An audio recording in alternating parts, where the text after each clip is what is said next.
Hi, today I'm here with Courtney Reed. She just finished her sophomore year at Claremont McKenna in California. And we are going to talk about the moments where Courtney had these epiphanies about the world she was in and what she was seeing. So first of all, I just want to start with something I thought was such a beautiful statement that you made the other day when we spoke. You said in high school, your friends were all white, and in college, your friends are all Black.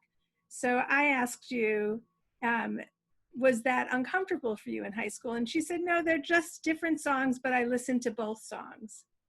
Is that accurate?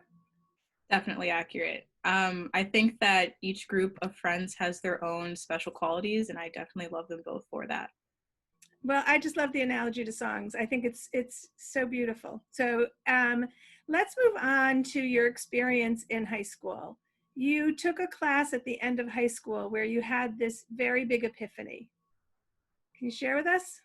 Yes, so my school has this thing called the intensive program. So at the end of each semester, it's a 3-week class where we focus on one thing.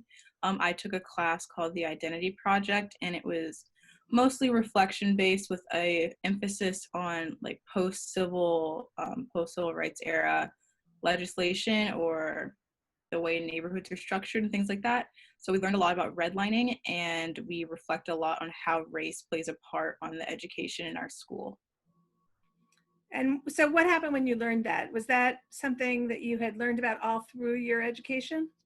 Absolutely not. If I hadn't taken that class, I wouldn't say I wouldn't know it now, but I definitely wouldn't know as much as I do now. I found it really shocking that we hadn't talked about a lot of these things in the main curriculum. And I think the worst part about having it in an intensive class format was that there were only 6 students in that class. So compared to the other 450 students in the school, we're getting such a valuable curriculum, and there's only 6 of us. So I felt like it was kind of doing a disservice to not have it in the main curriculum where everyone would be able to have these discussions. And did you articulate that to anybody? Definitely, yeah. We actually took on this project for the next 2 years after that class, where we started presenting to the diversity committee and the head of school and the different faculty. And eventually we presented to the board of trustees about this as well. Wow. And was there any change based on what you were trying to accomplish? Well, most of this happened, I want to say, my senior year. I'm not sure 100% about the curriculum changes, but I know the school hired more faculty of color. They hired a specific position for diversity inclusion. There are more affinity groups. When I was there were nothing had the title of affinity group. It was like the multicultural club, and like that was it. But now I think there are maybe 7 or 8 different affinity groups, but I wasn't really there to see that through, but I've heard things from other students that they're there now. Well, it sounds like you certainly set some stuff in motion. So can we dig just a teeny bit deeper about what it was like when you learned about redlining? How did you feel about that? Well, as a student, I'm a very observant person. And for example, like I live in a predominantly Black neighborhood, but when I go to my friends' houses, they're pretty much in all white neighborhoods. And so when you're seeing these things growing up, you're like, why is that? And I felt like the curriculum never really touched on that. And I really did feel like I was being dealt a disservice through my school, that there was a real disconnect from the things we were learning about Black history from present day. There was no like linear connection for those two things. So what I'm seeing outside, it's not exactly what's matching what's in the textbooks, but it's still like there's a piece missing of the puzzle. So I kind of had to teach myself these things, and I don't feel like any student should have to do that. When you took that intensive, did that make you go, this makes sense now? Yeah, 100%. Okay, so that's not the only time you had that experience. In college, I think you took a class on feminism. Mm-hmm. Feminist epistemologies, yeah. Which means? It's like the study of knowledge and rationale and warrants and like why we believe things, why we think the things we think. Okay, so you had also an epiphany during that course. Can you tell us about that? So we learned a little bit about how biases in academia can manifest into like bigger problems. So for example, we read an article called The Sperm and the Egg. I think it's by Linda Alcoff. I might be wrong, but essentially was walking us through how biases in like white male scientists, when they were explaining how like the egg gets fertilized by the sperm. They use very personified adjectives when describing this to kind of reinforce gender stereotypes. So they describe the sperm as like aggressive and pursuing the egg and all these like very male adjectives, and the egg was described as very static, kind of like damsel in distress type deal. And then it turns out when female scientists started to kind of critique and reassess these things that are in students' textbooks, they found out that the egg actually has a really active role in the fertilization. It's more like it draws the sperm in rather than the sperm is like burrowing into it. So that was just one example of how biases manifest themselves on very basic levels. And that compounding effect can end up impacting different people based on whoever's doing that foundational work. So I think you gave me an example about BMI. Yeah, another example was the BMI scale, which was developed using like a standard white male body type.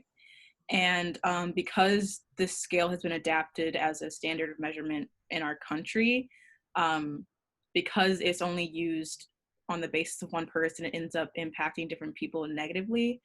For example, like because Black women have different, like a weight distribution, the BMI scale often tells them they're overweight and unhealthy, even though they're not. And because it's adapted as a standard, that impacts their ability to get jobs, get insurance, etc. Actually changes the price of insurance, right? Depending on where you work. Yeah. Wow, that is crazy. And it highlights so many things that we don't think about. Like we think things come at us as fact. And then from the very beginning, there was a bias that changed how everyone looks at things. Exactly. Yeah. So you had another moment when you were taking a philosophy class in college.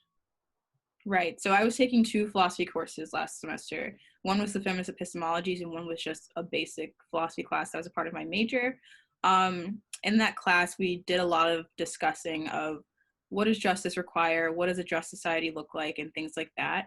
So it's kind of a trending topic right now. People are talking about defunding the police, et cetera, or reforming the police. I personally I don't know if I either don't believe in reform, I don't trust it, but I see bad policing as like a symptom of an unjust basic structure. So if you just reform this symptom or try and fix this symptom, you're not actually attacking the base problem of the unjust structure. So any kind of reform is not really tackling the real problem. And if you ask any Black person or literally anyone that has any kind of understanding of injustices in America, you can see racist systems in healthcare, you see it in school, you see it in jobs. Like policing is just a very small part of the problem. So you say that's not the solution. Do you have thoughts about what the solution is? That's a really complicated question. I think it takes a lot. I think the biggest obstacle right now is that not everyone's on the same page. Not everyone is thinking the same. Not everyone even thinks there's a problem, especially the people in power may not see a problem, or they don't see the problem to the extent that it needs to be solved. So until we kind of educate people in the way they need to be educated, I don't think the problem is going to be solved anytime soon. So you think the first step is education? Absolutely. Understanding that the history we're being taught is not the same history that you have experienced. Correct. So in terms of education, the reason I got to you is because a friend of yours asked you to help her understand the problem. And you, I think, very generously and politely said, here's some things you can read. And so how does that feel when people are coming to you, especially like your high school friends? You said you had all white friends in high school, and they're looking to you to help them figure out how to be part of the solution. I think because it was kind of an isolated situation, I was happy that they came to me, and I was happy that they wanted to learn. It just becomes a problem when you send people things to read or you try and explain to them and they're not really reflecting on what you're saying or even using what you're saying to kind of adjust their ideas. And I've definitely had conversations with people where I send them really good articles and it's clear they don't read them and they just completely ignore what I've said, try to get their point across. It's clear they don't want to have a discussion at all. They just want to kind of disagree. And I think especially young people that are having these conversations for the first time, like Black young people.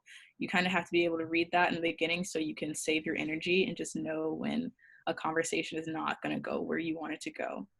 Because at the end of the day, you're still a person, you have other things, it's really exhausting to try and like change everyone. You just can't do that. So like for my friends, I would talk to them all day long if they wanted me to, because that's where I've chosen to put my energy, and I know that they'd be receptive to whatever I said. But random people on Instagram, it's just not going to happen. Probably not the best platform to change people's minds. Right.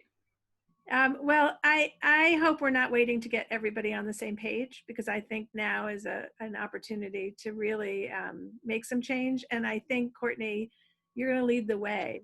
And I'm just so grateful that I got to meet you, because I don't know, there's just something remarkable about you. And I vote for you. Thank you. Whatever you're running for. One day. Okay, thanks so much.